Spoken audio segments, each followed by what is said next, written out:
नमस्कार, मैं हूं आपके साथ नेहा शर्मा और आप देख रहे हैं हमारा विशेष कार्यक्रम आध्यात्मिक ज्ञान चर्चा। आइए शुरुआत करते हैं कार्यक्रम की और जानते हैं विचार जगत गुरु तत्वदर्शी संत रामपाल जी महाराज, सतलोक आश्रम बरवाला, जिला हिसार, हरियाणा, बनाम कबीर पंथी संतों तथा महंतों के विचार। आपका इष्ट देव कौन है? हम सभी कबीर पंथियों का इष्ट है सदगुरु कबीर साहेब ही को ही हम सब इष्ट मानते हैं। तो जी कबीर साहेब सतगुरु हैं या सतपुरुष है?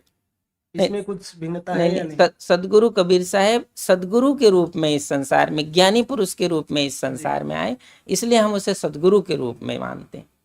आपके अनुसार परमात्मा साकार है या निराकार है? देखिए, परमात्मा का स्वरूप जो हम कहते हैं वह तो सदा निराकार ही होता है, लेकिन साहब कहते हैं सब घट मेरा साइया, सुनी सेज न कोई, बलिहारी उस घट में जागट प्रगट हुए, है ना। परमात्मा सबके घट में है, ऐसा सदगुरु का संदेश है, लेकिन उसका विशेष लक्षण जिसमें हमें दिखाई पड़ता है, हम उसको सदगुरु या श्रेष्ठ पुरुष के रूप में मानते हैं। पूर्ण गुरु या सतगुरु की पहचान हम कैसे करेंगे? देखिए, पूर्ण गुरु या सदगुरु की पहचान तो हमें अपने चिंतन से, अपने बोध से, आपके जीवन में जब किसी के उपदेश से या किसी के दर्शन से आपको ऐसा लगता है कि मेरे अंदर कोई चेतना जागृत हुई, वही उसकी पहचान है, और कोई दूसरी पहचान नहीं हो सकती। उसी पहचान से ही आपको ये निर्णय करना पड़ेगा कि मेरे लिए ये सदगुरु के रूप में। जी, तो कबीर जी के विषय में और कुछ बताइए हमें। सदगुरु कबीर साहेब जब यहाँ काशी लाहर तालाब में साहेब प्रकट हुए, और यहाँ से साहेब ने काशी नगरी ही नहीं पूरे देश विदेशों में सदगुरु कबीर साहब ने अपने ज्ञान और अपने सदुपदेश का प्रचार और प्रसार किया। उस समय सत्य को सत्य कहना मुश्किल था। ऐसे समय में सदगुरु कबीर साहब उस समाज में छोटे बड़े, ऊंच नीच, हिंदू मुस्लिम, ये सभी के भेदभावों से ऊपर उठ करके जो ज्ञान सदगुरु कबीर साहब ने दिया, इसलिए सदगुरु कबीर साहब आज भी इस देश और दुनिया में एक अकेले महापुरुष हैं जिन्होंने सत्य को सत्य कहा। इस रूप में सदगुरु कबीर साहब को पूरे दुनिया में लोग जानते हैं। जी, तो एक मनुष्य के शरीर में कितने द्वार होते हैं? कबीर साहब ने 10 द्वारों की चर्चा शास्त्रों में की, लेकिन सदगुरु कबीर साहब ने 11वां द्वार की भी चर्चा की, जिसे सुषमन द्वार कहते हैं। तो 10 द्वारों को चर्चा तो अनेक शास्त्रों में, 10 द्वारे का पिंजड़ा, तामे पंछी पौन, रहवे को अचरज भय, जात अचंबा कौन। तो ये तो सदगुरु जैसे महापुरुषों के वाणी में आता है, लेकिन सदगुरु कबीर साहब ने ये 11वां द्वार की चर्चा भी अपने शब्दों में तो आपने यहाँ कबीर साहेब जी की वाणी का जिक्र किया, तो उन्होंने आदि नाम और सरनाम जो बताया है वो क्या है? क्या आपके अनुसार वस्तु है या कोई वो चीज? नहीं, सदगुरु के अनुसार से शब्द नित्य होता है जी, शब्द का नाश नहीं होता जी। और साहेब कहते हैं हम इस संसार में हमारा आना भी शब्द स्वरूप में हुआ, क्योंकि शब्द का नाश नहीं हुआ। हम इसीलिए सदगुरु कबीर साहब कहते हैं हम न मरब मरी हैं संसारा, हमको मिला जियावन हारा। जो शब्द शक्ति है वो सदा विद्यमान रहती है, और हम शब्द शक्ति में विद्यमान रहते हैं। शब्दन विंसे विंसे देही, कहें कबीर हम शब्द से नहीं। तो सदगुरु कबीर साहब शब्द की शक्ति और सत्ता को सर्वोपरि बताए, और उसका कभी विनाश नहीं होता। ये सदगुरु ने अपने परिचय के रूप में ये दिया। तो इस सृष्टि की रचना के बारे में कुछ बताएंगे हमें? सृष्टि की रचना के विषय में जो साहेब के पंथ में जो ग्रंथ में चर्चा है वो इस तरह से कि सतपुरुष की आज्ञा से निरंजन ने इस तीनों लोक की रचना की, ऐसा चर्चा है ना? तो सतपुरुष की आज्ञा से निरंजन ने तीनों लोकों की रचना की। तो जैसे कोई आत्मा होती है वो मोक्ष प्राप्त करने के बाद भटकती रहती है, या किसी जैसे समुद्र में एक बूंद मिल जाती है वैसे मिल जाती है? देखिए, कबीर साहब के उपदेश और धर्मदास साहब ने सदगुरु कबीर साहब को जो प्रश्न किया अपने जिज्ञासा और अपने गति और मुक्ति के लिए, उस माध्यम से जब यह जीवात्मा सुरति रूप से सदगुरु के मार्ग पर चलता है तो वो भटकता नहीं है, वो मुक्त पद में चला जाता है, जिसे सतलोक या सतपथ कहते हैं। और इसी का संदेश सदगुरु कबीर साहब से धर्मदास साहब ने प्राप्त किया। तो हमने सुना है कि प्रारब्ध जो कर्म होते हैं वो मनुष्य को भोगने ही पड़ते हैं, क्या ये सत्य है? नहीं, प्रारब्ध कर्म तो तब भोगने पड़ेंगे जब आप संसार में आओगे। जी। जब तक आपको मुक्ति पद नहीं मिलता है, जब जब संसार में आएंगे तो भोगना तो पड़ेगा। जब जीव जन्म के अनुसार जन्म शरीर पर शरीर धारण करता है, तब उसे कर्म का फल भोगना पड़ता है। जी। तो कबीर जी ने कहा था कि जब धर्मदास जी से कहा था कि जब तक आपका वंश रहेगा तब तक मैं यानी कबीर जी इस धरती पर नहीं आऊंगा। बस देखिए, वंश का तात्पर्य होता है सदगुरु का वंश कहाँ विद्यमान होता है। क्योंकि सदगुरु तो कोई शादी विवाह या बच्चे या किसी प्रकार संसार के रूप में विद्यमान नहीं रहते। सदगुरु की शब्द जो शक्ति है, जिस अंश में विद्यमान रहता है, वही उसका वंश होता है। तो सदगुरु कबीर साहब ने कहा, वचन माने सो हंस हमारा। हमारा हंस कौन है? जो वचन को मानता है। तो जब तक वचन की सत्ता एक शिष्य से दूसरे शिष्य में आता है, वही उसका अंश होता है। तो कल ये धर्मदास साहब को सदगुरु कबीर साहब ने इसी सत्ता का संदेश दिया था। तो आप जी जो यहाँ पर दीक्षा देते हैं वो एक ही बार में देते हैं या 2-3 बार में? गुरु शिष्य को तो दीक्षा एक बार में दी जाती है, लेकिन शिष्य का कर्तव्य होता है हम उस दीक्षा को अपने अंदर फलीभूत करें। अब उसके लिए उसकी साधना होती है, वो जब उसे कर सकता है, जितने चाहे उसको इस जन्म में कर ले, इस समय में कर ले, अब वो उसके ऊपर निर्भर करता है। जैसे एक पिता अपने पुत्र को धन दिया कि बेटा बिजनेस करना, लेकिन अब उस धन को पिता बर्बाद करता है कि आगे बढ़ाता है, वो पुत्र पर निर्भर करता है। इसी प्रकार गुरु अपने शिष्य को एक ही बार दीक्षा देता है, जो कुछ भी देना होता है। कोई वो डबल या 4 बार नहीं देता है। एक बार देने के बाद यदि शिष्य का शरीर छूट गया तो अधूरा ही रह गया। इसलिए गुरु जब भी शिष्य को हाथ देता है, आशीर्वाद देता है या उपदेश देता है, संपूर्ण एक बार देता है, लेकिन उसको अपने अंदर शिष्य कितनी भूमिका से प्राप्त करता है, ये उसकी साधना है। तो आपने यहाँ कबीर साहिब जी की वाणी का जिक्र किया, तो उन्होंने आदि नाम और सरनाम जो बताया है वो क्या है? क्या आपके अनुसार वस्तु है या कोई वो चीज? नहीं, सदगुरु के अनुसार से शब्द नित्य होता है जी, शब्द का नाश नहीं होता जी। और साहब कहते हैं हम इस संसार में हमारा आना भी शब्द स्वरूप में हुआ, क्योंकि शब्द का नाश नहीं हुआ जी। हम इसीलिए सदगुरु कबीर साहब कहते हैं हम न मरब मरी हैं संसारा, हमको मिला जियावन हारा। जो शब्द शक्ति है वो सदा विद्यमान रहती है और हम शब्द शक्ति में विद्यमान रहते हैं। शब्दन विंसे विंसे देही, कहें कबीर हम शब्द से नहीं। तो सदगुरु कबीर साहब शब्द की शक्ति और सत्ता को सर्वोपरि बताए और उसका कभी विनाश नहीं होता। ये सदगुरु ने अपने परिचय के रूप में ये दिया। अभी आपने सुने लहरतारा तालाब के गद्दी नसीन कबीर पंथी आचार्य श्री अर्ध नाम साहिब जी के विचार। और आइए अब जानते हैं दामाखेड़ा गद्दी नसीन कबीर पंथी श्री प्रकाश मुनि नाम साहिब जी के परम शिष्य डॉक्टर पारसनाथ जी द्वारा बताए गए प्रकाश मुनि नाम साहिब जी के विचार। कबीर जी ने सार नाम का वर्णन भी किया है। क्या ये सतनाम की ओर संकेत है या कोई और मंत्र है? हाँ, सार नाम जो है वो सार शब्द है और वो गुरु दीक्षा में हमारे यहाँ हमारे पंथश्री आचार्य साहब देते हैं और वो 5 शब्द देते हैं, 5 नाम। तो ये 5 नाम ही सार शब्द हैं। सार शब्द का मतलब ये है कि जैसे परमात्मा का जो वाचक शब्द है उसी को सार शब्द कहा जाता है, सत्यनाम कहा जाता है। परमात्मा सत्य स्वरूपी हैं तो सत्यनाम ही उनका सत्यनाम है। और ये मतलब मनुष्य का देखा जाए तो जो नाम है 5, ये मनुष्य का ही उसके गुणों का आत्मा का द्योतक है। जो आत्मा का नाम रखा जाएगा तो जैसे आत्मा कहा गया है कि चेतन अमल सहज सुख राशि और अजर अमर है, उसी तरीके से ये उसी के ऊपर नाम रखे गए हैं। और ये सब मतलब ये कभी स्थिर रहते हैं, कभी बदलते नहीं हैं। अविनाशी शब्द है और परमात्मा का वाचक शब्द है, वही सार शब्द है, सार नाम है और ये गुरु ही देते हैं। तो जो 5 नाम आपके गुरुजी देते हैं वो 5 नाम कौन कौन से? वो 5 नाम मतलब उनके जैसे आदि नाम, अजर नाम, अमर नाम, अमी नाम, मतलब ये जो आत्मा का हमारे जिसको लेकर के मनुष्य प्रकट होता है धरती पर, उसी के स्वरूप का वाचक शब्द हैं। कोई अलग से नाम नहीं दे, जो सत्य है उसी को सत्य कहा गया। कि आत्मा का स्वभाव क्या है, ये आदि है, अनादि है, इसका अजर है, अमर है, निर्विकार है, चेतन है। तो यही सब उसके 5 नाम दिए जाते हैं इसी आधारित पर।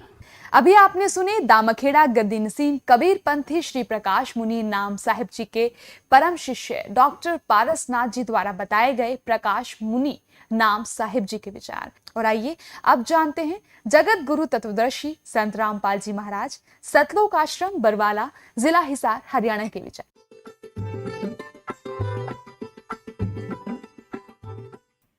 पुण्यात्माओं, हम एक पिता की संतान है। जीव हमारी जाति है, मानव धर्म हमारा। हिंदू, मुस्लिम, सिख, ईसाई को धर्म नहीं है न्यारा। 600 वर्ष पहले कबीर परमात्मा स्वयं आकर बताया कलयुग में प्रथम चरण में कि जो तुम्हारे धर्म गुरु हैं किसी भी धर्म मजहब के, ये अपने सदग्रंथों से भी परिचित नहीं है, ये कोरी झूठ बोल रहे हैं। इनका उद्देश्य केवल मनी मेक है, आपको भ्रमित करें। ये केवल पैसे के स्वार्थ के लिए आपको मिसगाइड करते हैं। जो ना करने की क्रियाएं आपसे करवाई जा रही हैं और जो ज्ञान ये बता रहे हैं वो व्यर्थ है, शास्त्रों के विरुद्ध है। जैसे ईसा मसीह जी ने कहा था कि ये तुम्हारे जो गुरु हैं ये तुम्हें बहुत अच्छे लगते हैं, बड़े शरीफ दिखाई देते हैं, पर ये तुम्हारे दुश्मन हैं। ये भेड़ नहीं, ये भेड़िए हैं। तुम इनको भेड़ समझते हो, ये भेड़िए हैं, तुम्हारे जीवन का नाश कर रहे हैं। हरी नहीं बात उसको क्रश करवा दिया था। वो उपकारी आदमी था और उन दुष्टों ने अपना, क्यों उसमें शिक्षा थी को नहीं, राजाओं को बका दिया, प्रजा को बका दिया और उस महापुरुष को क्रश करवा दिया। और वही तरीका दास के साथ अपनाया था करुत्था कांड कराने के लिए। लेकिन अब मालिक का साथ था हमारे और उसका वचन था, प्रमाण हमारे साथ थे, सीडी हमने बनाकर समाज में भेज रखी थी। तो वही काम दास के साथ करना था। करुत्था कांड झूठ झाट बोल के अफवाह फैला के, इतना अफवाह फैला दी जब समाज में मुझे मारने के लिए कि इसको मार भी देंगे तो जनता नहीं कहेगी ठीक हो गया, निकम्मा आदमी था, मारना चाहिए था। उसी उद्देश्य से उन्होंने फिर आक्रमण किया करुत्था आश्रम पर। इस मुख्यमंत्री हरियाणा के भूपेंद्र सिंह हुड्डा के कहने से, क्योंकि ये भी आर्य समाजी है और महर्षि दयानंद की पोल खोल दी, मैंने वेदों से तुलना कर दी उनके सत्यार्थ प्रकाश की। और इतना ही कहा था, भाई आप इसको सत्यार्थ प्रकाश महर्षि दयानंद का लिखा हुआ मानते ही हो, और ये महर्षि दयानंद कहता है कि वेद सत्य हैं, वेदों में जो लिखा है वो मुझे मान्य है और इसके अतिरिक्त मैं किसी की बात को स्वीकार नहीं करता। तो वेदों से तुलना कर दी कि महर्षि दयानंद कह रहा है कि परमात्मा पाप नाश नहीं कर सकता। ये दुर्वेद अध्याय नंबर 8 के श्लोक नंबर 13 में स्पष्ट किया है कि परमात्मा घोर पाप भी नाश कर दे साधक के। फिर वो भगवान के साथ जो पाप है नाश नहीं कर सकता, वो साबुन के साथ जो मैल नाश नहीं कर सकता, फिर साबुन भी क्यों कहते हैं उसको? यो महर्षि दयानंद वेदों का विद्वान पाक रहा था, और इस जैसा विद्वान नहीं। इसने भी इस पॉइंट पर क्या कहा है कि परमात्मा निराकार है और परमात्मा साधक के पाप नाश नहीं करता। बता फिर और परमात्मा क्या करेगा? क्योंकि हमें कोई कष्ट है प्रारब्ध में अपने जीवन में, वो पाप से होता है और सुख पुण्य से होता है। और उस दुख का नाश होगा जब हमारा प्रारब्ध के पाप का नाश हो जाएगा। जैसे पैर में कांटा लगा हो किसी के और उसको कोई ये कहे कि भी पैर का कांटा तो निकला नहीं, जूता पैर ले, आगे कांटा नहीं लगेगा। उस कांटा लगे पैर में जूता नहीं पहना जा सकता, वो तो कांटा निकले।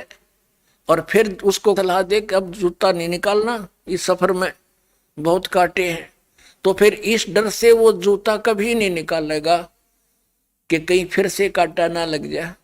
तो पुण्यात्माओं, किसी के कोई कष्ट है शरीर में है या संसारिक कोई दुख है, कोई हानि हो रही है, कोई कर्जा हो गया है, तो उससे दुखी है वो। और कोई ये कहे कि तो तेरा प्रारब्ध भोगना ही पड़ेगा, तुझे भक्ति कर ले, अब बता, दुखी आदमी भक्ति कर सकता है? जिसने देना हो 2 लाख रुपया कर 10 खड़ा दिखाई देव कर दे वाला, और भी कोई सिर में दर्द हो, पेट में दर्द हो, वो कैसे भक्ति करेगा? तो पहले वो कांटा निकले पाप कर्म का, तब सुख हो, और फिर वो राम नाम का जूता, उसको ये मर्यादा बताई जा, या भक्ति दी जाओ, फिर आजीवन पालन करेगा वो भक्त। तो ये क्या कहते हैं, देखिए एक झलक है, साथ में से एक नकली मैं ऋषि की ओर दिखा दूं, इन दोनों का तालमेल सा लगभग मिलता जुलता है इनके विचार। देखिए ये एक सत्यार्थ प्रकाश है, इसकी रचना महर्षि दयानंद की। अब देखो, ओह महात्मा जी ने नु देखे इस पोज में तो मर जा आदमी कटके, अक महर्षि पड़ा होगा, भगवान पा लिया इसने। ओह हरीब देखना, इसका ज्ञान दिखाता हूँ थोड़ा सा, एक का झलक बतेरी, इतना समय नहीं। इसकी तो धोती सी धोकर रखी हमने कभी। ये सत्यार्थ प्रकाश है, और ये इसमें क्या लिखा है कि वेद आदि विविध सद शास्त्र प्रमाणे संविनता है, यानी वेद आदि सभी विविध प्रकार के सद शास्त्रों का आधार से इसकी रचना हुई है। किसने करी है रचना? इसकी देखो कितनी महिमा कर रखी है महर्षि दयानंद की। श्रीमत परमहंस परिव्राजक आचार्य महर्षि दयानंद सरस्वती स्वामी विरचित है। और ये कहां से प्रकाशित है? वैदिक यति मंडल, दानंद मठ, दीनानगर, पंजाब से। ये छपा कहां से है? आचार्य प्रिंटिंग प्रेस, दानंद मठ, गोहाना मार्ग, रोहतक से। इसके 7वें समोल्लास में ले चलते हैं आपको। इसकी कलाबाजी देखियो। 154 पृष्ठ पर 7वां समोल्लास, 7म समोल्लास। किसी ने पूछा कि प्रश्न, ईश्वर साकार है व निराकार? उत्तर महर्षि का निराकार। ठीक है। और यहां फिर इसके बिल्कुल 155 पे किसी ने प्रश्न किया, 155 पृष्ठ पे 7वें समोल्लास में प्रश्न, क्या स्तुति आदि करने से ईश्वर अपना नियम छोड़ स्तुति प्रार्थना करने वाले का पाप छुड़ा देगा? यानी भक्ति करने वाले भगत के भगवान प्रार्थना करने से पाप छुड़वा देगा? उत्तर महर्षि का नहीं। अब प्रश्नकर्ता कहता फिर भक्ति किस लिए करें, स्तुति प्रार्थना फिर किस लिए करें? उत्तर महर्षि जी का कि उनके करने का फल अन्य ही है, और फल है। अब प्रश्नकर्ता कहता भी फिर और क्या फल है, जो भगवान पाप तो नाश नहीं कर सकता, फिर और क्या फल है? उत्तर महर्षि जी का कि स्तुति से ईश्वर में प्रीति, उसके गुण कर्म स्वभाव से अपने गुण कर्म स्वभाव का सुधरना, प्रार्थना से निरअभिमानता, उत्साह और सहाय का मिलना, उपासना से परब्रह्म से मेल और उसका साक्षात्कार होना। देख रहे हो, तो यो भांग पिया करता। 154 पृष्ठ पर तो क्या कह रहा है कि भगवान निराकार है, और दूसरे पर न्यू कह है भक्ति उपासना ते पाप ते नाश हो को नहीं, भक्ति साधना ते प्रार्थना स्तुति ते। इससे उपासना से परब्रह्म से मेल हो जाएगा और उसका साक्षात्कार हो जा, यानी उसको देख सकते हैं। निराकार का खाक देखेगा। बता, 154 पृष्ठ पर तो निराकार कह रहा है, और अब पे 155 पर साकार सिद्ध कर रहा है। और फिर दूसरी थ्योरी इसने क्या बताई है कि परमात्मा अपने उपासक के भगत के पाप नाश नहीं कर सकता। तो प्रश्नकर्ता ने कहा भी फिर और क्या करेगा भगवान, कि इससे और लाभ है। और क्या लाभ है? कि भगवान का दर्शन हो जाएगा। अकल देखो इसकी। जैसे किसी ने साबुन विक्रेता का बड़ा बोर्ड ला रखा, और कोई उससे पूछता है क्या आप साबुन विक्रेता हैं, बहुत बड़ा प्रसिद्ध, तो क्या साबुन कपड़े के मैल छुड़वा देगा? अब वो उत्तर दे साबुन विक्रेता कि नहीं, कपड़े के मैल तो नहीं छुड़वाएगा।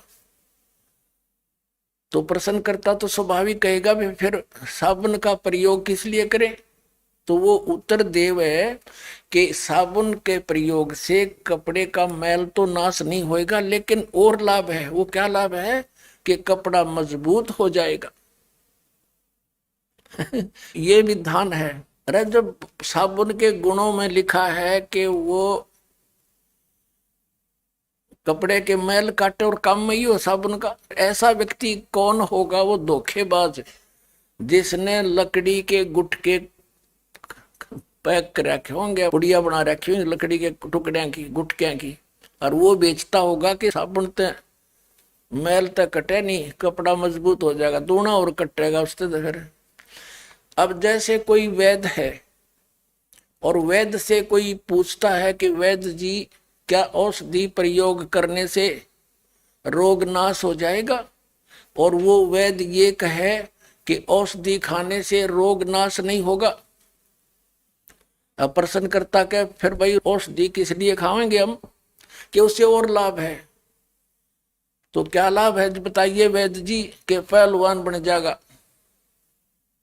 अरे तेरा गज भैया, जिसके टीबी की बीमारी हो वो पहलवान बनेगा, कम रहेगा, और रोग कटन की औषधि मिला तो उसका समझ तो अपन पहलवान हो जाएगा फिर वो।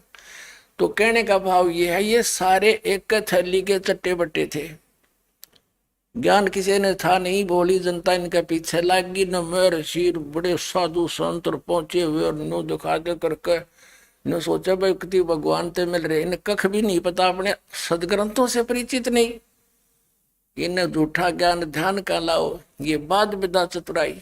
देखिएगा अब इसने इस सत्यार्थ प्रकाश के प्रथम समोल्लास में ये 18 पृष्ठ पे इसी सत्यार्थ प्रकाश के महर्षि दयानंद ने प्रथम समोल्लास के इस 18वें पृष्ठ पे यहाँ मित्र की परिभाषा बताई है।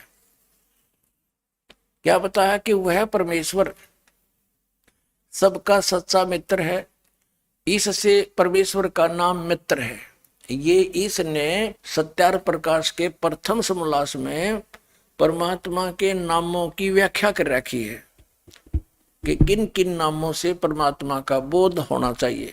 अब ये कंसेप्ट क्लियर हो गया कि महर्षि दयानंद जी परमात्मा के नामों में से एक मित्र शब्द भी जहां ये प्रयोग करता है, जहां परमात्मा की महिमा है, तो ये सोच ले वो भगवान के विषय में।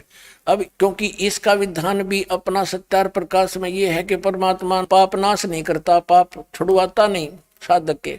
तो यहाँ वेद में यजुर्वेद के 8वें अध्याय के 13वें श्लोक में 6 बार लिख रखा है कि घोर पाप का भी नाश परमात्मा कर देता है। तो इसने सोची तूने सत्यार्थ प्रकाश में तो ऐसे लिख रखा है, अब तेरी बात झूठी ना हो जा, इसने यहां मित्र लिख दिया, भगवान ना लिखा। क्योंकि आम भोली भाली जनता ने इतना ज्ञान कहा, वो तूने सोचा ये कोई मित्र के विषय में लिख रखा होगा। जैसे सन 2004 से ये दास समाचार पत्रों में इस महर्षि दयानंद की जानकारी, इसके अज्ञान का समाचार पत्रों में लिख लिख कर लेख लिखा करता था, और ये बताया करता था कि ये महर्षि दयानंद सत्यार्थ प्रकाश तो उसका अनुभव है, वेद भगवान का ज्ञान है, विधान है। तो जो वेदों से नहीं मिलता तो वो ज्ञान गलत है, और इस बात को ये महर्षि दयानंद भी मानता है। तो देखिएगा, महर्षि दयानंद कहते हैं कि परमात्मा पाप नाश नहीं कर सकता, वेद कहते हैं घोर पाप भी नाश कर दे। तो सत्यार्थ प्रकाश ये झूठार्थ प्रकाश है, समाचार पत्रों में लिखना शुरू किया। इसी का परिणाम था ये क्रोथा कांड। तो इन्होंने क्या उत्तर दिया समाचार पत्रों में कि रामपाल झूठा है, इसको संस्कृत आती नहीं, ये महर्षि दयानंद के क्या जाने गूढ़ रहस्यों को उस 8वें अध्याय के 13वें श्लोक में मित्र के बारे में कहा है, भगवान के बारे में नहीं कहा। फिर दास ने ये सत्यार्थ प्रकाश का थैला उल्टा कर दिया, उनका आगे देख युग अंत से इसमें। अब हम फिर आ जाते हैं यजुर्वेद के, महर्षि दयानंद का अनुवाद है यजुर्वेद। अब हम फिर इसमें दिखाते हैं आपको। अब यहाँ पढ़ रहे हैं हम यजुर्वेद के 8वें अध्याय का ये 13वां श्लोक। यहाँ तो संस्कृत है ओनली, ये 241-242 पे अनुवाद किया है इसने। यहाँ ये अनुवाद करता स्वयं महर्षि दयानंद है। हे सबके उपकार करने वाले मित्र लिख दिया यहाँ पर, यहाँ लिखना था सबके उपकार करने वाले परमेश्वर। और सत्यार्थ प्रकाश में इसने स्पष्ट भी कर दिया कि सबका सच्चा मित्र साथी होने के कारण परमात्मा का नाम मित्र जानना।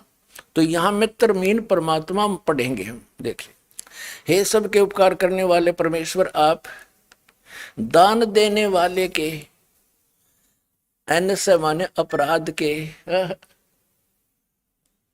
विनाश करने वाले हो, नाश करने वाले हो। एवजनम, हम संस्कृत भी पढ़ देंगे क्योंकि देवनागरी लिपि है। और मनुष्य कर्तस्य, साधारण मनुष्यों के किए हुए, ऐसे माने अपराध, अपराध को चाहे पाप कहो, ऐसे माने अपराध, ऐसे माने पाप कहो चाहे अपराध कहो, के विनाश करने वाले हो।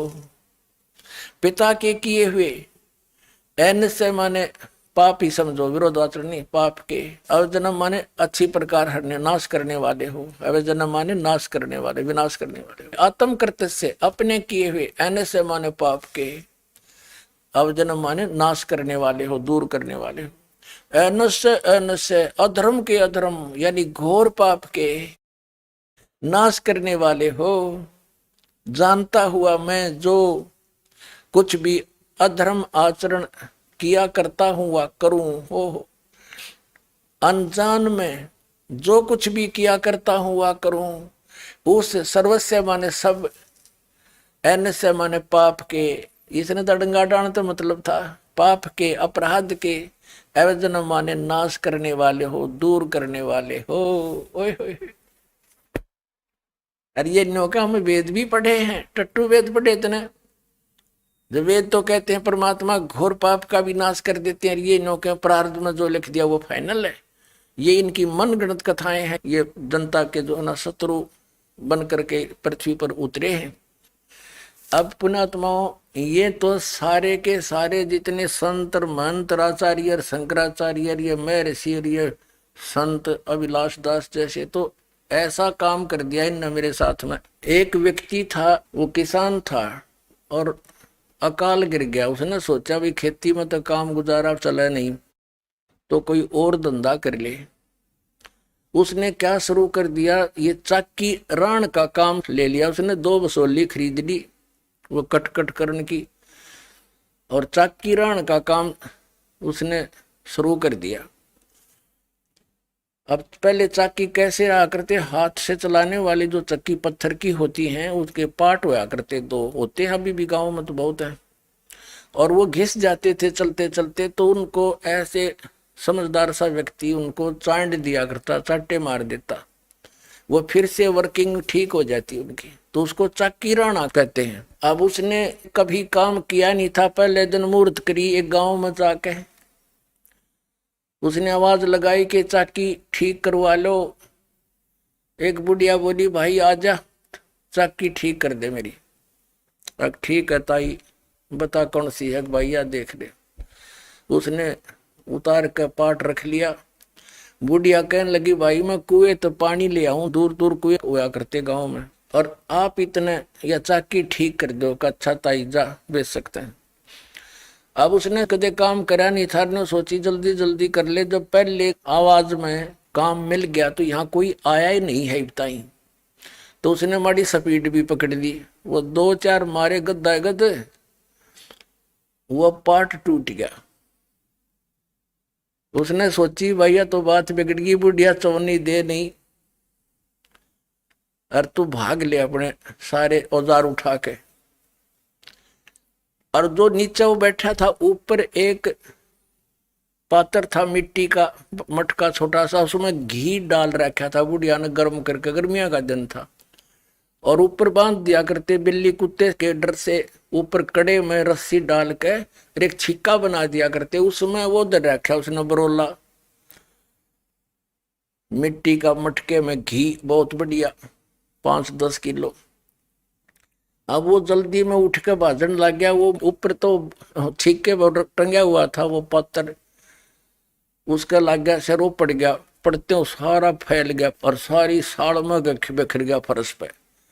उन्हें सोची तन्नाड़ा पकड़ के बांधेंगे हैं, और तू भाग ले स्पीड ते, एक नुकसान और हो गया तेरे। तो उसने सोचा तो जल्दी निकल। उधर से बुढ़िया आगी पानी का मटका लेकर, कच्चा मटके होते थे ना गड़े, और वो स्पीड में पीछे न देखा आगे न बाजे, तो बुढ़िया में टक्कर लगी, वो मटका फूट गया। अब वो बुढ़िया कहने लगी, रे उसका नाम पूछा था, रे क्या नाम है तेरा? बोला रमलू। बोला रे रमलू तने रो लूं, तने यूं कह कर मेरा मटका फुड़वा दिया। नो बोला ताई भीतर देखे जाइए रोए जाइए। नो बोला ताई भीतर देखे जाइए रोए जाइए, कित कित रोएगी। तो इन कित कित रो एक नहीं सारा की, अब इन या चाकी रा रखी है, ऐसा नाश कर रखा है। महर्षि दयानंद की पोल खोल दी, मैंने वेदों से तुलना कर दी उनके सत्यार्थ प्रकाश की, कति फ्यूज हो गया। इनके आचार्यों ने पता चला कि ईब तुम्हारी रोजी रोटी जावेगी, जय हमारे अनुयायियों को पता लग गया। इसलिए इन्होंने उनकी जनता का दिमाग बदलने के लिए मेरे को बदनाम करा, छक के इतना बदनाम कर दिया कि घर के भी नफरत कर दिया आदमी थे, जो इतनी भी झूठ होती हमारे अंदर। लेकिन आज वही रामपाल है, शिखर में जाएगा यो ज्ञान। हाँ, पता लग जाए सबको।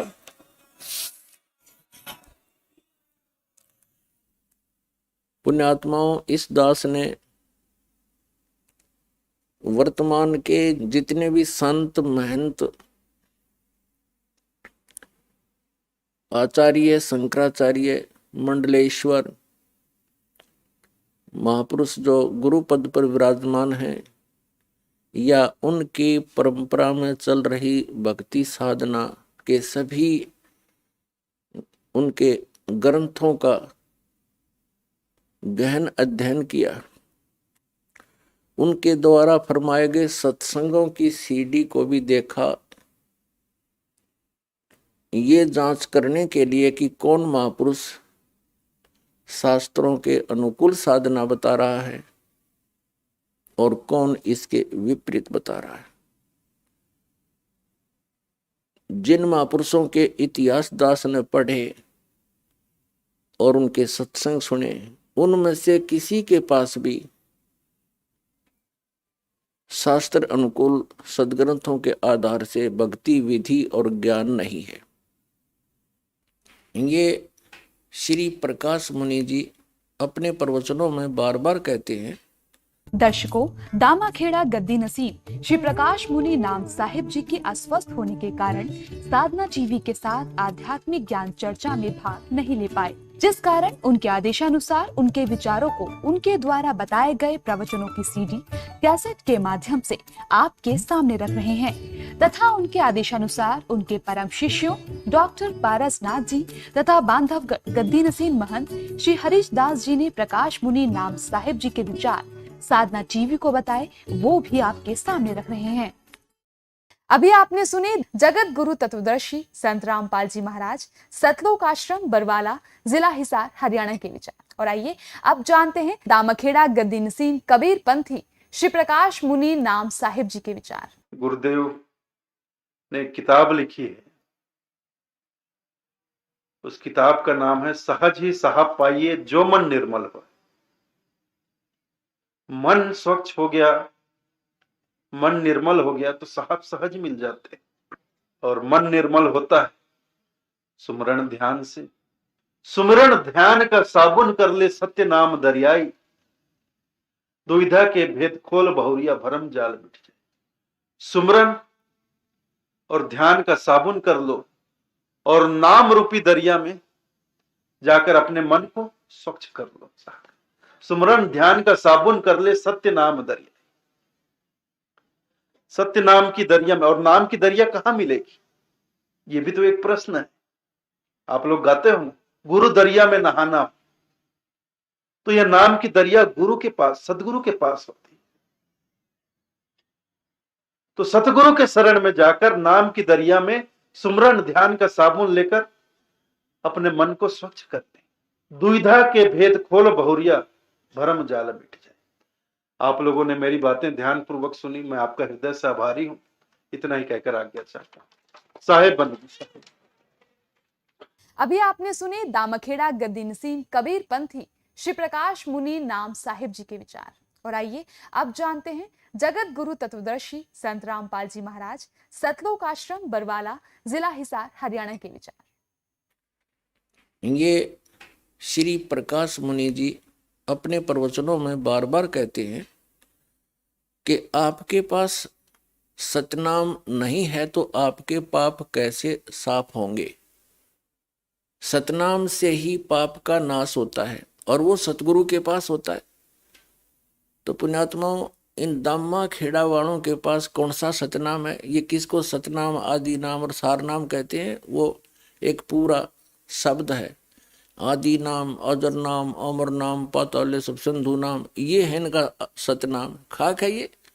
अभी आपने सुने जगत गुरु तत्वदर्शी संत रामपाल जी महाराज, सतलोक आश्रम बरवाला, जिला हिसार, हरियाणा के विचार। और आइए अब जानते हैं दामाखेड़ा गद्दी नसीम कबीर पंथी श्री प्रकाश मुनि नाम साहिब जी के परम शिष्य डॉक्टर पारसनाथ जी द्वारा बताए गए प्रकाश मुनि नाम साहिब जी के विचार। कबीर जी ने सार नाम का वर्णन भी किया है, क्या ये सतनाम की ओर ही संकेत है या कोई और मंत्र है? हाँ, सार नाम जो है वो सार शब्द है और वो गुरु दीक्षा में हमारे यहाँ हमारे पंसरी आचार्य साहब देते हैं और वो 5 शब्द देते हैं, 5 नाम। तो ये 5 नाम ही सार शब्द हैं। तो जो 5 नाम आपके गुरुजी देते हैं वो 5 नाम कौन कौन से?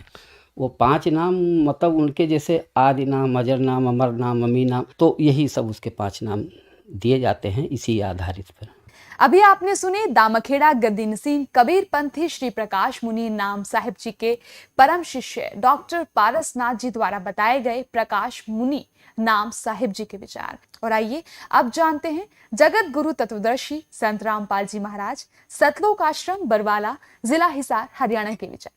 तो पुण्यात्माओं, इन दामा खेड़ा वालों के पास खाक है ये सतनाम। सतनाम इस दास के पास है, 2 अक्षर का है, जो आदरणीय धर्मदास साहिब जी को कबीर परमात्मा ने सीधा दिया था, जिसमें एक ओम है, जैसा कि आपको कबीर सागर में और कबीर पंथी शब्दावली में प्रकट दिखाएंगे। अभी उसमें स्पष्ट लिखा हुआ कि ये मंत्र धर्मदास जी को दिया गया था। इनके पास वो मंत्र ही नहीं, सतनाम ही नहीं है, तो इनके पास पाप नाश कैसे होंगे? ये तो दुनिया को डुबो रहे हैं। धर्मदास जी को कौन सा नाम मिला? ये देखिएगा, कबीर सागर, खेमरा श्री कृष्ण दास प्रकाशन, मुंबई।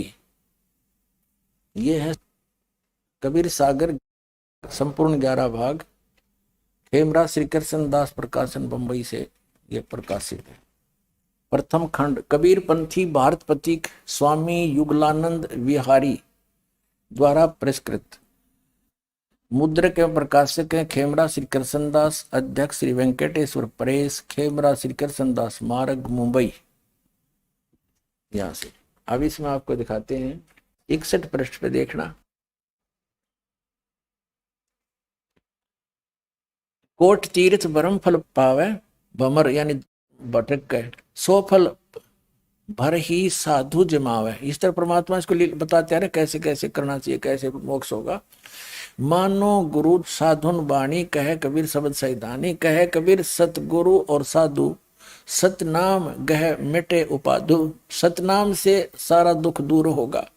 सतनाम 2 अक्षर का है। कहे कबीर सतगुरु और साधु, सतनाम गह मिटे उपाधु। सत कबीर सतगुरु और साधु, सतनाम का सत अवराधु। सतनाम को सच्चे ढंग से जाप करना। इसका सतनाम गह तजे दुताई, कहे कबीर हम ताही सहाई। सतनाम को लेकर उसका जाप करे और बुराई छोड़ दे, उसकी हम मदद करेंगे, वो पार होगा। सतनाम कह चिन्ह सोई, कह कबीर गुरुगम जेही हुई। जिसको पूर्ण संत मिल जाएगा, उस संत को ये पूरा ज्ञान होगा, वही सतनाम को चिन्ह होगा, बताओगा। को हम को तुम को है अंता, कहे कबीर ये बुझ संता। अब आगे देखो, अब 62 के ऊपर क्या बताया है ज्ञान प्रकाश, 62 पृष्ठ पे है। यहां देखो 62 पृष्ठ पे क्या बताया है। सतगुरु कबीर साहब बताते हैं,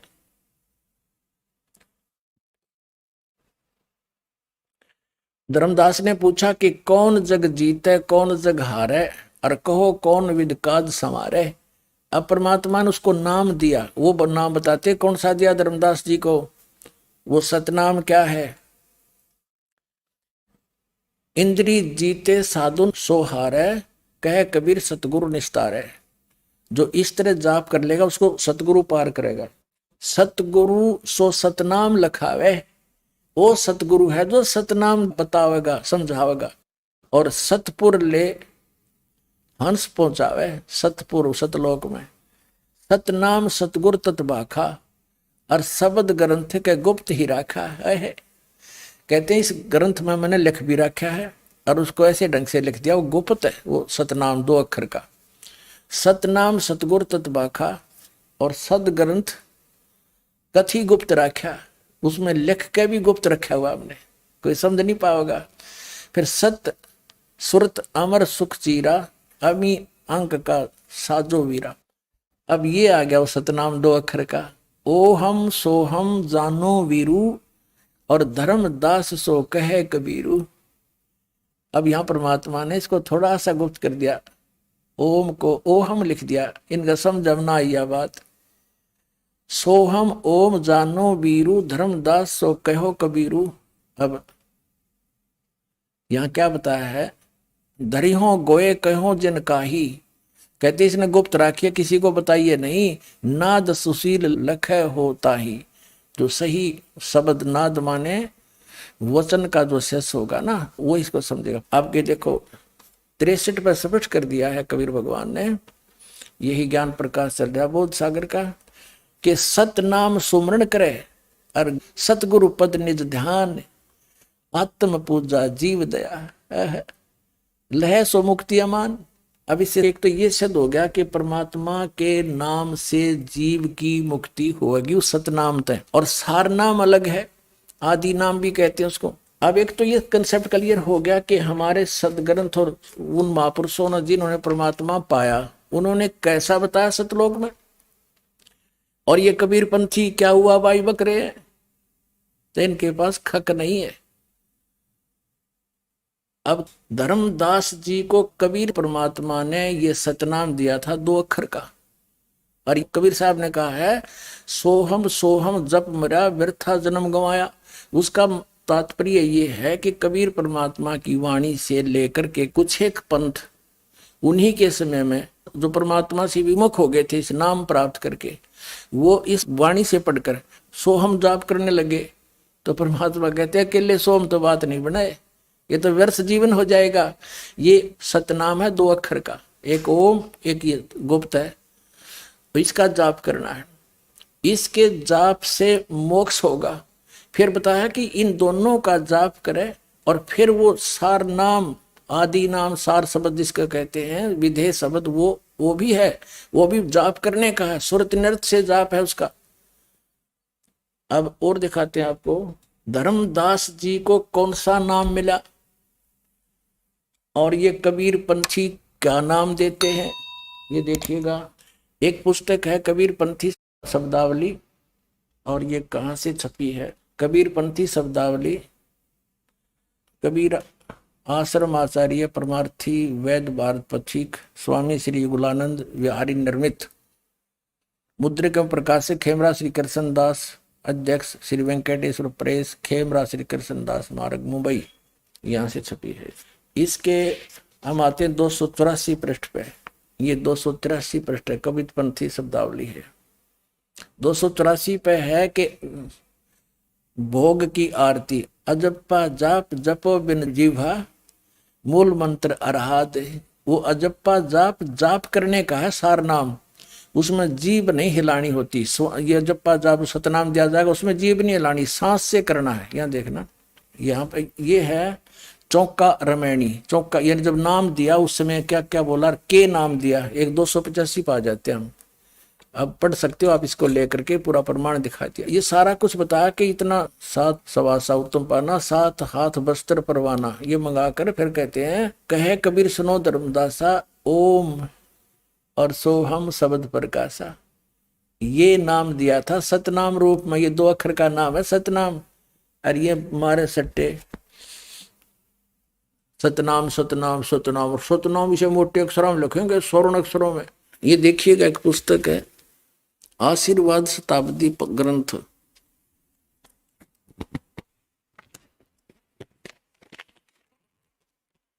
ये देखिएगा, ये है ग्रंथ परिचय आशीर्वाद ग्रंथ, ग्रंथ का नाम आशीर्वाद शताब्दी ग्रंथ। संरक्षक है पंत श्री हजूर प्रकाश मुनि नाम साहिब, जो वर्तमान आचार्य कबीर पंथ दामा खेड़ा जिला रायपुर छत्तीसगढ़। प्रकाशक हैं श्री सतगुरु कबीर धर्मदास साहेब वंशावली, प्रतिनिधि सभा, कबीर धर्मनगर, दामाखेड़ा, रायपुर, छत्तीसगढ़।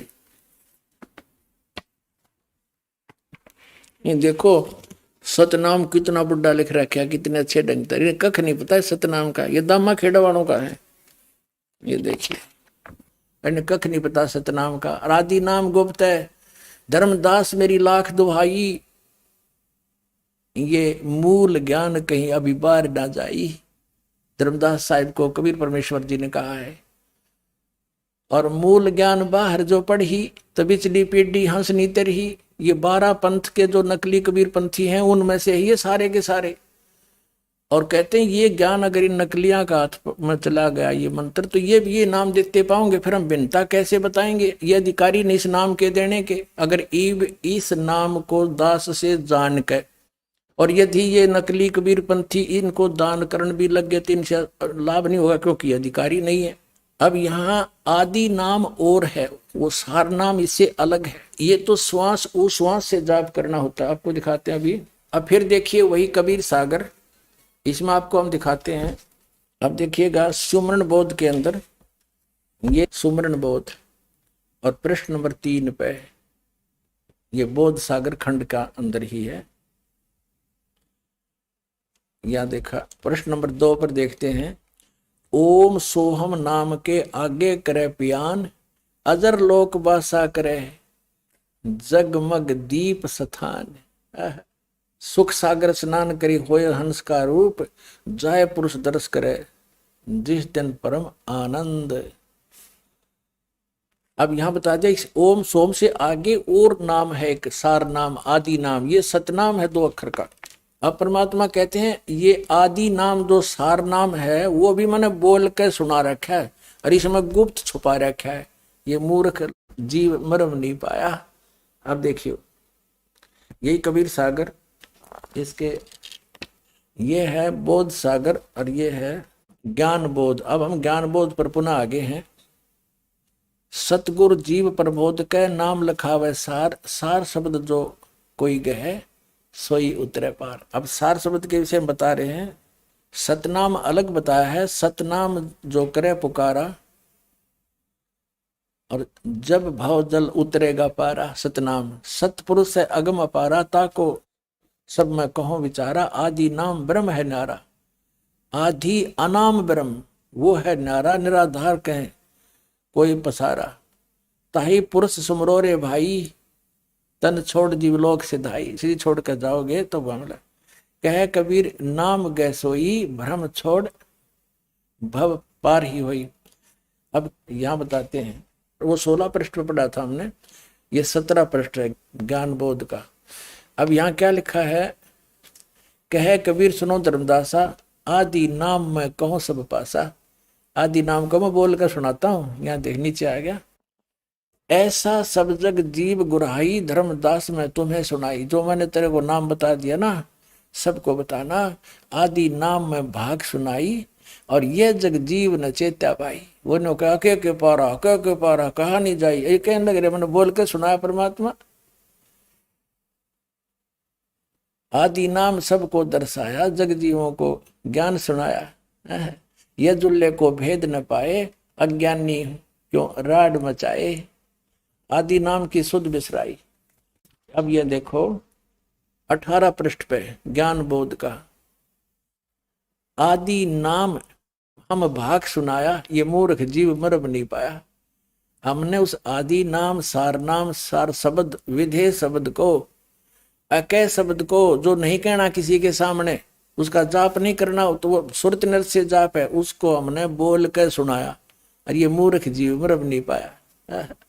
अब परमात्मा ने कहा था कि अभी इसको डिस्क्लोज नहीं करना। अब कबीर साहब ने कहा था, धर्मदास मेरी लाख दुआई, और ये मूल ज्ञान की दरबार न जाई। अब परमात्मा ने धर्मदास जी को जब ये नाम बता दिया, सार नाम भी बता दिया, मूल ज्ञान बता दिया, सतनाम बता दिया, फिर कहा था कि धर्मदास अभी ये मूल ज्ञान किसी को बताना नहीं। इस मूल ज्ञान को और सार नाम को गुप्त रखना। धर्मदास मेरी लाख दुहाई, ये देखिएगा, जीव धर्म बोध बोध सागर का ही है ये 1937 पर। सत कबीर वचन धर्मदास तो ये लाख दोहाई, और सार शब्द बार नहीं जाई। सार शब्द बार जो पर ही बिचली पेडी हंस नी तरही। युगन युगन तुम सेवा कीना, ता पीछे हम यहाँ पर दीनी। कोटिन जन्म भक्ति जब कीना, सार शब्द तब ही पहचीना। जब तुझे सार शब्द बताया मैंने, अंकुरी जीव होए जो कोई, सार शब्द अधिकारी सोई। सत कबीर प्रमाण बखाना, ऐसो कठिन पद निर्वाणा। अपना आत्मा समझदार व्यक्ति को संकेत बहुत होता है। ये देखो अमर मूल नामक एक अध्याय है, इसके 136 पृष्ठ पे कहा है कि कबीर साहब कहते हैं, नाम एक गुप्त है अमोला, और सो धर्मनी में तुमसे खोला। क्या कहा है कि काल दुख दे सब ही रुआवे, और शब्द होए ता माथ निवावे। जिसके पास ये सार शब्द होगा ना, उसका माथा टेकेगा वो काल, नहीं तो सबको दुखी करता है। नाम एक गुप्त है अमोला, सो धर्मनी में तुमसे खोला। जो ये नाम को करे सम्हारा, सो भव सागर उतरे पारा।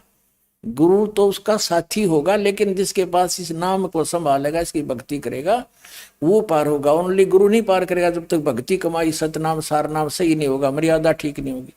तुम कह दीन शब्द उपदेशा, सो हंसन कहो संदेशा। अब तुझे मैंने जो उपदेश दिया है प्रथम मंत्र का, वो बताओ उनको। अब इसको अभी सार शब्द को छुपा के रखना। फिर क्या बताया है, 997 पे है, सारा कुछ बता के कहा कि अब मैं कहूँ ज्ञान उपदेशा, तुम अपने घट करो प्रवेशा। मुक्ति नाम निसंशय हुई, नाम से मुक्ति होगी निसंशय। अमर नाम तुम जब सुरत समोई। उस नाम जो तुझे बताया है बोल के, उसमें केवल सुरत समानी है, सुरत नृत्य से जाप करना उसका। जब लग कहे जीव्या कर गाया, तब लग जानो सो सब माया। यानी इसका अगर तुम मौखिक जाप करोगे तो लाभ नहीं देगा आपको, उसका सुरत से जाप करना है। वो नाम है एक बोल के जो तुझे सुना दिया। अकह नाम कहा नहीं जाई, घट घट व्याप निरंतर साई। नाद शब्द जब ही उचारा, तासो अक्षर भयो विस्तारा। अब कहते हैं तब ही शब्द सुरत मन लाया, मन स्थिर भय नहीं है माया। अब इस शब्द के ऊपर इस सुरत न लावे, फिर यह माया समाप्त हो जाएगी, वो माया नहीं रहेगी, वो असली काम करेगा वो मंत्र। अकह नाम कहा नहीं जाई, इसको बोलना नहीं है, इसको बोल के जाप नहीं करना, सुरत से जाप करना है। ये बोल के सुना दिया, लेकिन इसका जाप बोल कर नहीं होगा, इसलिए अकह कहा है। विधेय इसलिए कहा इसको कि जैसे परमात्मा का भी शरीर था और धर्मदास का भी शरीर था, लेकिन परमात्मा विधेयी कहा करते, विलक्षण देही थी उनकी, साकार हैं, थे भी हैं भी, उस समय प्रकट थे, अब भी है। और इसी प्रकार इस मंत्र को विधेय मंत्र का, क्योंकि ये नी शब्द अक्षर के माही, अक्षर के अंदर है, ये सार शब्द भी अक्षर में है। अब जो प्रश्न चल रहा है, अब ये जो नाम क्या देते हैं, जैसे कबीर पंथी कोई तो देता है, जैसे आपको बताया जम्मू वाला रांजड़ी वाला श्री मधु परमहंस जी, ये नाम देता है सतगुरु और सतनाम, और एक कान में करे ऊ। अब ऊ करता है तो दीक्षा लेने वाला कहता है कि गुरुदेव कुछ समझ में बात आई नहीं, क्या बोला आपने? कहता है ये तेने बोलना नहीं है, ये तेने सुनना नहीं है, सुनने की आवश्यकता नहीं है, ये शब्द अकह शब्द है और ये भरंग मता है, और ये पावर डाल दी तेरे अंदर, सिर पे हाथ रख के दीक्षा दी जाती है, और मैंने तेरे सिर पे हाथ रख के और कान के माध्यम से वो असली वस्तु अंदर भेज दी जो किसी के पास नहीं, मेरे पास। अब भले आदमियों, अब वो कहता है ये भरंग मता है, इसने भरंग मता नहीं समझ में आ रहा। भरंग मते का अर्थ है कि इस परमात्मा के ज्ञान को बार बार सुनाने से, जैसे धर्मदास जी को 100 बार समझाया मालिक ने यो ज्ञान, फिर वो भी भरंग की तरह वो ज्ञान बोलने लग गया, वैसे ही तरह भाव बन गए, सब विकार छोड़ दिए। तो इस ज्ञान को बार बार समझाना सुनाना, ये है भरंग मता। कर देना, ये ब्रह्मता है, कमाल की बात करें तो। ये ज्ञान तो है नहीं अपनी, क्योंकि आम जनता तो बेचारी सीधी सादी बोली बाड़ी है, उसको तो गुरु पद पर बैठा जो भी ज्ञान दे दे स्वीकार ये होता है। ये चतुर व्यक्ति अपना भी भक्ति नाश करे, अपना जीवन नाश करे और इनको लपेट रहे हैं। आइए अब हम उन श्रद्धालुओं के अनुभव जानते हैं जो जगत गुरु तत्वदर्शी संत रामपाल जी महाराज जी से दीक्षा प्राप्त कर चुके हैं तथा उनके द्वारा बताए गए भक्ति मार्ग पर चल रहे हैं। बहन जी नमस्कार। सत्सा है। बहन जी क्या शुभ नाम है आपका? मेरा नाम निर्मला है। मैं राजस्थान जोधपुर से आई हूँ। राजस्थान जोधपुर में मेरा पड़ोस में गांव है सातीन, ससुराल है रतगुड़िया, मेरा पियर है। बहन जी संत रामपाल जी महाराज से नाम उपदेश लेने से पहले आप कौन सी भक्ति करते थे? हम कबीरपंथी में है। अब गुरुजी की शरण में आने के बाद मेरे को पता चला कि वही गुरुजी ने बताया वो नकली कबीरपंथी है। पर शुरू से ही 3 पीढ़ी हो गई, दादा परदादा और भाई और भतीजा सारा ही कबीरपंथी में है। जैसे आपने सुनी है तो भोपालगढ़ के पास एक भोला राम जी बाबू जी की देवरी बाजती थी पहले, वहाँ से नाम उपदेश ले रखा और सारा परिवार वहीं रहता है, उसकी पाठ पूजा करते हैं और वहीं रहते हैं। तो वहाँ पियर में सारा ही करता तो मैं भी जाती थी, वहाँ कबीरपंथी मानती थी, वहीं गुरुजी बताते वैसे ही भक्ति करती थी, तो कोई लाभ नहीं हुआ। और फिर बाद में मेरी शादी कर दी, ससुराल गई तो भगत जी बीमार हो गए थे खूब, 3-3.5 साल तक बीमार रहे। तो पियर वाला सब बोली, ससुराल वाला बोल दिया सारा ही कि भाई तेरा कर्म ऐसा है, तेरा पति तेरी शादी करता ही बीमार हो गया तो बस तू इसको ले जा, कहीं कहीं करा दिया, तू कबीरपंथी में रहती है इसलिए वो तेरा गुरु कुछ कर दिया, इसके ऊपर डोरा डंडा कर दिया, वो कर दिया, ऐसे हो गई सारी मेरे साथ बीतने लगी। तो पीर वाला को बोली तो पीर वाला बोला कि नहीं हम दूसरी जगह नहीं जाएंगे, देवी देवताओं को नहीं मानेंगे, मानेंगी तो ये कबीरपंथी कोई मानेगी। तो यहाँ लिया, तो वहाँ लेके गई तो भी ठीक नहीं हुए। तो फिर बाद में एक दिन सासू ने बोला कि हम बस भाई तू तेरे घर जा और मेरा लड़का बस अब ख़त्म होने वाला है, सारा अड़ोस पड़ोसी सारा ऐसे बोलने लगा भाई ये ख़त्म हो जाएगी, ये बचने वाली चीज़ नहीं है, हम बस और ये सब तेरा दुख से ये मेरा दुख हो रहा है। तो फिर बाद में परमात्मा कबीर साहिब की ऐसी दया हुई तो एक ज्ञान गंगा पुस्तक मिल गई थी। भगत जी जयपुर सर्विस करते थे, वहाँ एक पड़ोस से लड़का भाई मिल गया था, तो वो दे दी थी ज्ञान गंगा पुस्तक भगत जी को।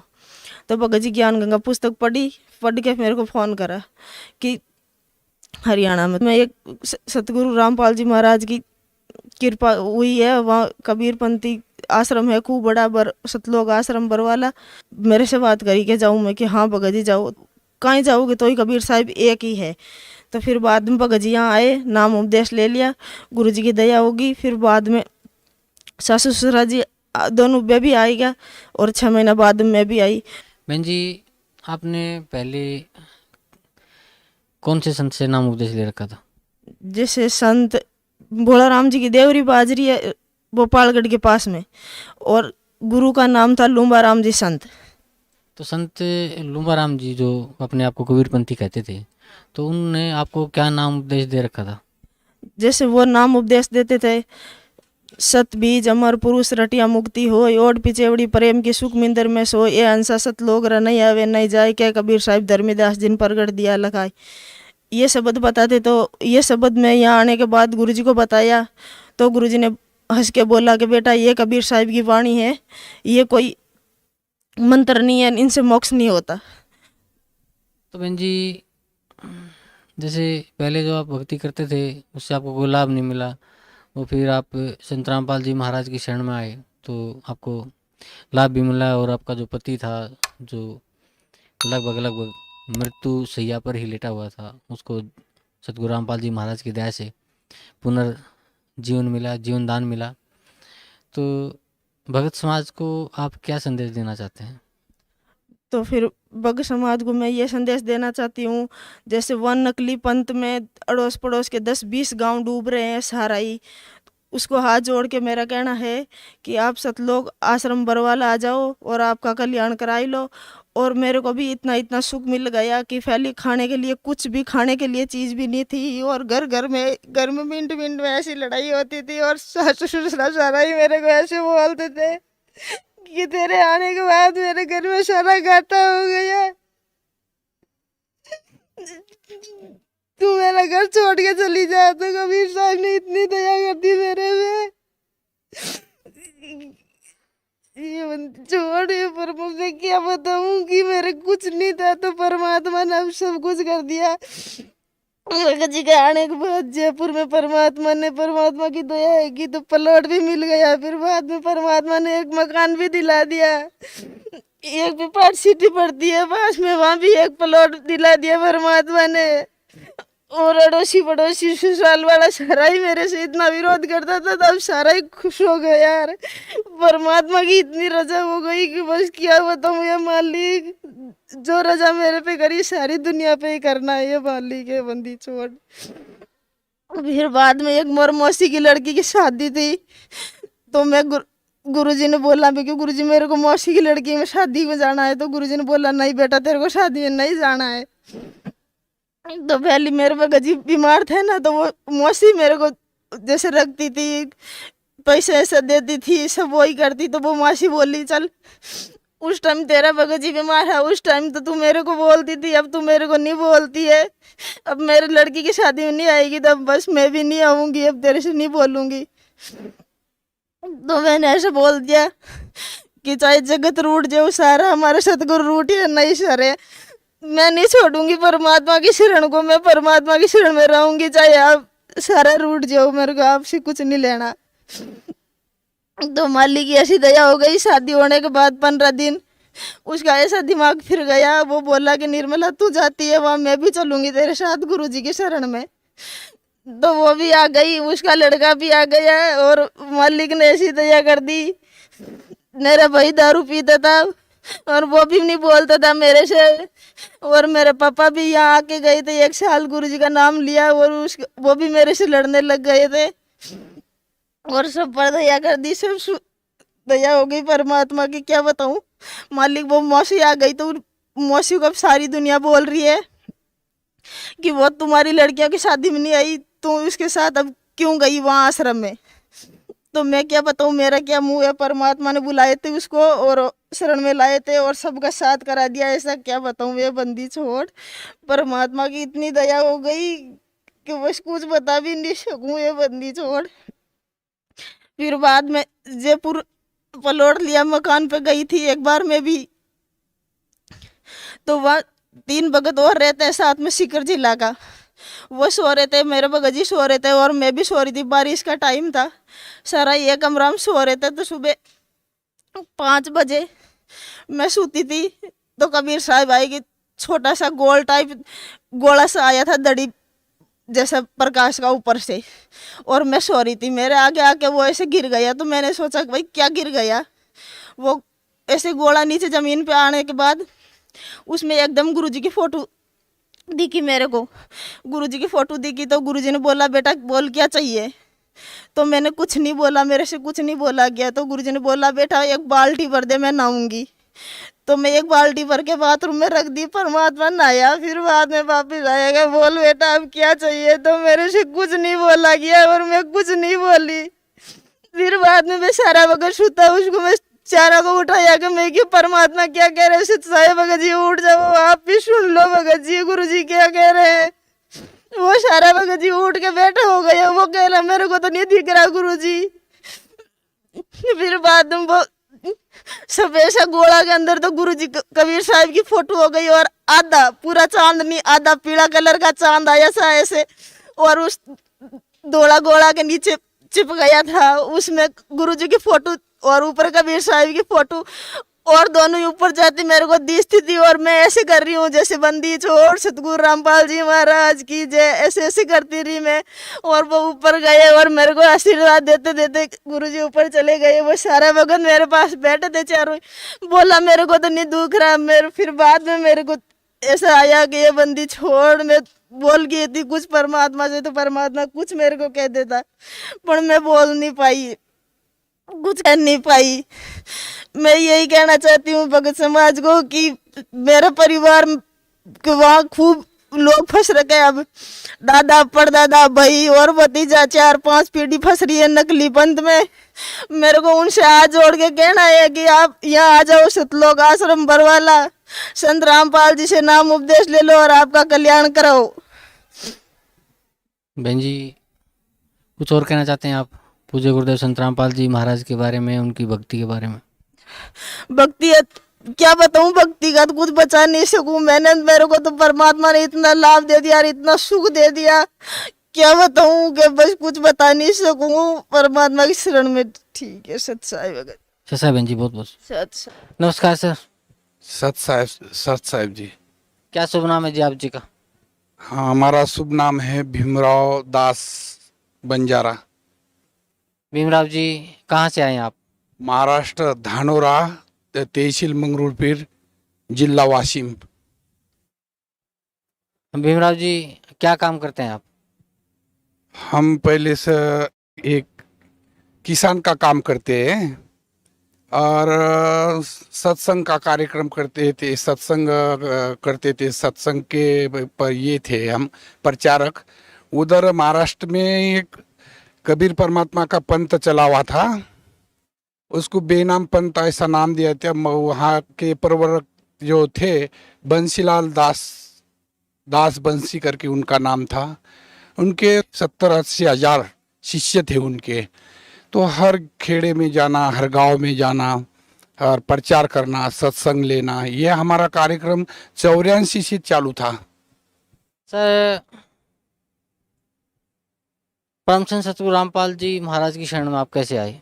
टीवी के माध्यम से आए सर। हम टीवी बोले तो जिस साधना चैनल है, चैनल पर आज 12 महीने से देख रहे, उसके ऊपर समझ रहे कि हम पहले भी ये जो कबीर पंथ था ये सत साहिब भी था। हम सबको सत साहिब बोलते थे आज 84 से, लेकिन उसमें ये परमात्मा ऐसा बताए कि परमात्मा निराकार है, परमात्मा साकार नहीं है। तो ये जब से टीवी पे देखे, हमने सुने कार्यक्रम रामपाल जी महाराज का, जब से हमारे को ऐसा लगा कि नहीं, ये जो आपने आज तक भक्ति करी ये भक्ति सही नहीं है, ये भक्ति सही नहीं है, ये जो बता रहे हैं ये गलत है। फिर हमारे सब होश उड़ गए। बाद में ऐसा लगा कि कब जाए वहाँ। कभी वो कैसा बोलते, कहीं गांव ढूंढे, कहीं देश ढूंढे, तेरा पता नहीं लगता, भगवान का मिलता। तो भगवान तो जब अनुभव आया हमारे आत्मा को, समझे हम पूरे कार्यक्रम, पूरे सत्संग समझे, सुने के बाद ऐसा लगा कि हरियाणा में हरि आया है, हरियाणा में हरि आया है। और ये जो परमात्मा आई हुई है, या कई गांव ढूंढे, कई देश ढूंढे, तेरा पता नहीं लगता, भगवान का मिलता। ऐसा हमने सोचकर पहली बार आए इधर।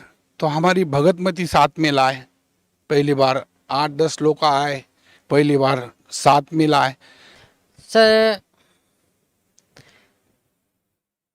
परम संत सतगुरु रामपाल जी महाराज से नाम उपदेश लेने के बाद आपको क्या लाभ मिला? तो हम दूसरी चक्कर आ रहे थे यहाँ आश्रम के लिए।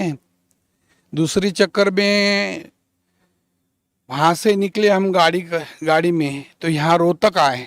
रोहतक आने के बाद रोहतक में इतना बड़ा चमत्कार परमात्मा ने बताया हमारे को, इतना बड़ा तो मैं सोच नहीं सकता कि इतना बड़ा चमत्कार।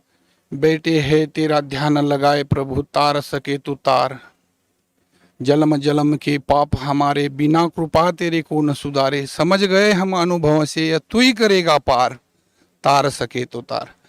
तो ये रोहतक में ऐसा हुआ, हमारी जो भगतमती है गाड़ी में, वहाँ गाड़ी दूसरी पकड़ना पड़ती है। शाम 6 बजे गाड़ी वो पैसेंजर पकड़नी पड़ती वहाँ से।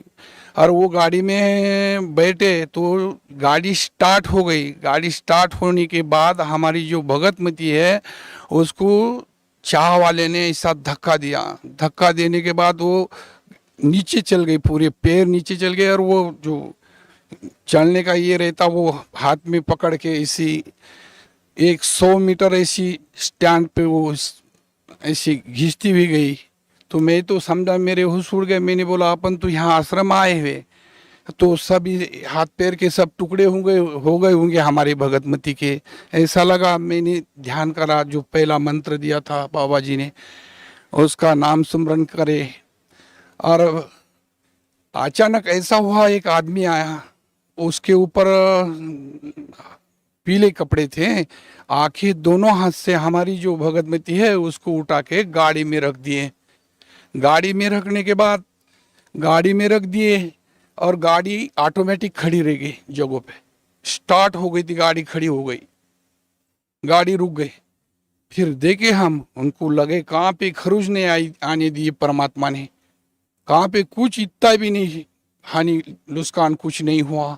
तो वो पीले कपड़े में जो थे वो उन्होंने बताया, मैंने बोला, वो बता रहे हमारे को, बोले आप कुछ नहीं होगा, बोले अब बचा लिए, बोले अब ये कुछ नहीं होगा, बोले अब नहीं मरेगी, बोले ऐसे हमारे साथ बात करे। थोड़ी देर में हमने देखे कहाँ लगा क्या, कुछ हुआ क्या, ऐसा तो कुछ भी नहीं लगा था। तो फिर देख रहे डब्बे में उसको, तो आदमी है ही नहीं। इतना बड़ा चमत्कार करे परमात्मा ने हमारे साथ। यानी कि आप कहना चाहते हैं कि खुद परम संत सतगुरु रामपाल जी महाराज ने आपकी पत्नी को बचाया और आपको विश्वास दिलाया कि इनको अभी कुछ नहीं होने वाला।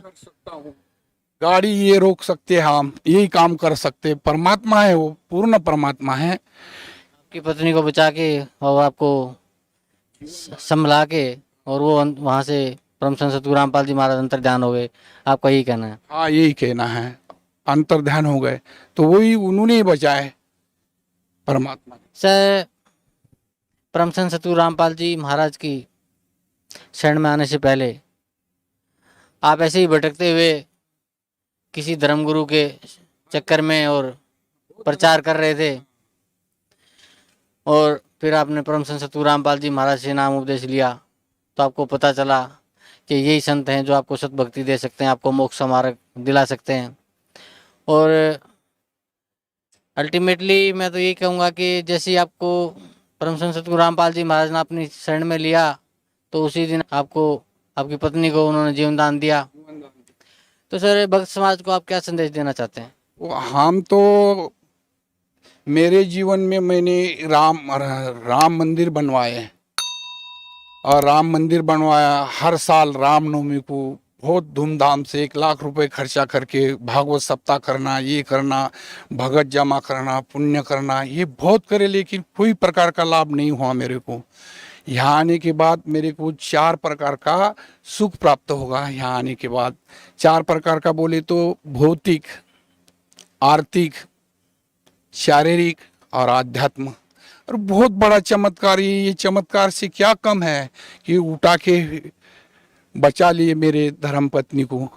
और आप भक्त समाज को ये कहना चाहते हैं, हम विनती करते हैं कि ये बरवाला हिसार में पूर्ण परमात्मा रामपाल जी महाराज आए हुए हैं। आप आओ, नाम दान लो और अपना कल्याण कराओ। गुरु रामपाल, करु प्रतिपाल, सद्गुरु नाथा दीन दयाल, सत साहेब, सत साहेब।